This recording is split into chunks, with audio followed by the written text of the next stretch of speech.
Sir ನಮಸ್ಕಾರ. ಇದು 20 ಅಡಿ ಮಡ್ ರಸ್ತೆ. ಇದು ಲ್ಯಾಂಡು 1 ಎಕರೆ ರೆಡ್ ಸಾಯಿಲು. ಲೊಕೇಶನ್ ತುಂಬ ಚೆನ್ನಾಗಿದೆ. ಇದು 2 ಎಕರೆ ಬರುತ್ತೆ RTC. 1 ಎಕರೆನ ಸ್ಕೆಚ್ ಮಾಡಿ ಕಟ್ ಮಾಡಿಕೊಡ್ತಾರೆ.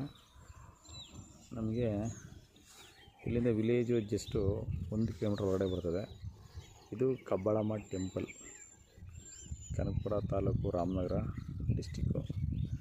ಈಗ ರಾಮನಗರನ ಬೆಂಗಳೂರು ಸೌತಾಗಿ ಮಾಡಿದ್ದಾರೆ. ಕನಕಪುರ ತಾಲೂಕಿಗೆ ಸೇರುತ್ತಿದ್ದು.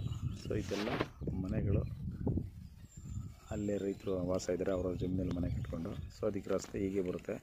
ಇಲ್ಲೊಂದು ಚಿಕ್ಕದಾದಂಥ ಲೇಕ್ ಇದೆ. ಲೇಕ್ ಪಕ್ಕದಲ್ಲಿ ಬರುತ್ತೆ. ಸೊ ಇಲ್ಲಿಂದ 18 ಕಿಲೋಮೀಟ್ರ್ ಆಗುತ್ತೆ ಕನಕಪುರ, 72 ಕಿಲೋಮೀಟ್ರು ಬೆಂಗಳೂರು ಬನಶಂಕರಿ ಆಗುತ್ತೆ. ಚೆನ್ನಾಗಿದೆ ಲ್ಯಾಂಡು. ನಾರ್ತ್ ಫೇಸಲ್ಲಿ ಬರ್ತದೆ. ಇದಕ್ಕೆ ಸೌತು ಹೈಟ್ ಆಗುತ್ತೆ, ನಾರ್ತು ಡೌನ್ ಆಗುತ್ತೆ. ನಾರ್ತ್ ಫೇಸಲ್ಲೇ ಸಿಗುತ್ತೆ ಲ್ಯಾಂಡಿದು. ಸೊ ಇದೀಗ ರಸ್ತೆ ಮುಂದೆ ಜಮೀನುಗಳಿಗೆ ಹೋಗುತ್ತೆ. ಏನಕ್ಕೆ ಬೇಕಾದರೂ ಇಲ್ಲಿ ನಾವು ಡೆವಲಪ್ಮೆಂಟ್ ಮಾಡ್ಬೋದು. ಇಲ್ಲೇ ಅಕ್ಕಪಕ್ಕ ಇಲ್ಲಿಂದ 200-300 ಮೀಟ್ರಲ್ಲೆಲ್ಲ ಫಾರ್ಮ್ ಹೌಸ್ಗಳಿದೆ. ಇಲ್ಲೇ ಆಪೋಸಿಟಲ್ಲೇ ಇಲ್ಲೇ ಕೂಡ ಈ ಲ್ಯಾಂಡ್ ಪಕ್ಕದಲ್ಲೇ ಕೂಡ ಫಾರ್ಮ್ ಹೌಸ್ ಇದೆ. ಇಲ್ಲೇ ರೈತರು ಮನೆ ಕಟ್ಕೊಂಡಿದ್ದಾರೆ. ಚೆನ್ನಾಗಿದೆ ಲೊಕೇಶನ್ ಎಲ್ಲ ನಿಯರ್.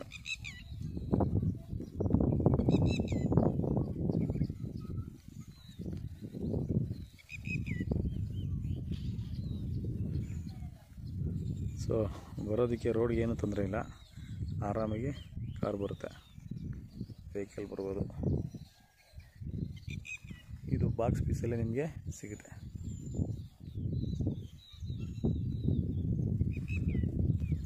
ತುಂಬ ಚೆನ್ನಾಗಿದೆ ಸಾಯಿಲ್. ಇದು ಲೇಕು. ಆ ಲೇಕ್ ಪಕ್ಕದಲ್ಲೇ ಬರುತ್ತೆ ರೋಡು. ನೋಡಿ ಫೆನ್ಸಿಂಗ್ ಹಾಕಿರೋದೆಲ್ಲ ಬೆಂಗಳೂರು ತೊಗೊಂಡಿದ್ದಾರೆ. ಚೆನ್ನಾಗಿದೆ ಲೊಕೇಶನ್ನು.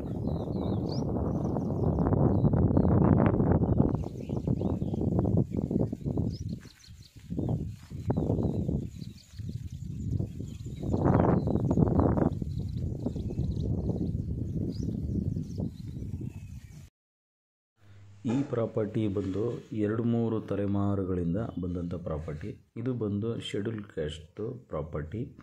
ಇದು ಪಿತ್ರಾರ್ಜಿತವಾಗಿರುವಂಥ ಪ್ರಾಪರ್ಟಿ. ಸೊ ನಿಮಗೆ ಲೀಗಲಾಗಿ ಇವರು ರಿಜಿಸ್ಟ್ರೇಷನ್ ಮಾಡಿಕೊಡ್ತಾರೆ, ಯಾವುದೇ ರೀತಿ ಪ್ರಾಬ್ಲಮ್ ಇಲ್ದಾಗೆ. ಮತ್ತು ರಿಜಿಸ್ಟ್ರ್ ಮುಂಚೆ ಫೆನ್ಸಿಂಗೆಲ್ಲ ಮಾಡಿಸ್ಕೋಬೋದು. ಸ್ಕೆಚ್ಚೆಲ್ಲ ಮಾಡಿಸಿ ನಿಮಗೆ ಡಾಕ್ಯುಮೆಂಟ್ ಲೀಗಲಿ ನಿಮಗೆ ಕೊಡ್ತಾರೆ. ಸೊ ಈಗ ಒಂದು ಅಗ್ರಿಮೆಂಟ್ ಹಾಕ್ಕೊಂಡು ನೆಕ್ಸ್ಟು ಪ್ರೊಸೆಸರ್ನ ಕಂಟಿನ್ಯೂ ಮಾಡ್ಬೋದು. ನೋಡಿ ಇದು ರಸ್ತೆ, ಇದು ಪಕ್ಕದಲ್ಲೇ ನೋಡಿ ಲೇಕು. ಈ ಲೇಕು ಪಕ್ಕದಲ್ಲಿ ಕೆರೆ ಏರಿ ಥರ ಹೋಗುತ್ತೆ. ಇಲ್ಲಿಂದ ಜಸ್ಟು ಒಂದು 50 ಮೀಟ್ರಲ್ಲೇ ಲ್ಯಾಂಡು. ನೋಡಿ ವಿಲೇಜು ಇಲ್ಲೇ ಇದೆ. ಅಲ್ಲಿ ಕೂಡ ನೋಡಿ ನಿಮಗೆ ಮೌಂಟೇನ್ ಕಾಣ್ತಾ ಇದೆ, Kabbalamma temple mountain. So beautiful place. Document ಕ್ಲಿಯರಾಗಿ ನೀವು ತಗೊಂಡು ರಿಜಿಸ್ಟ್ರೇಷನ್ ಮಾಡ್ಕೊಳ್ಳಿ.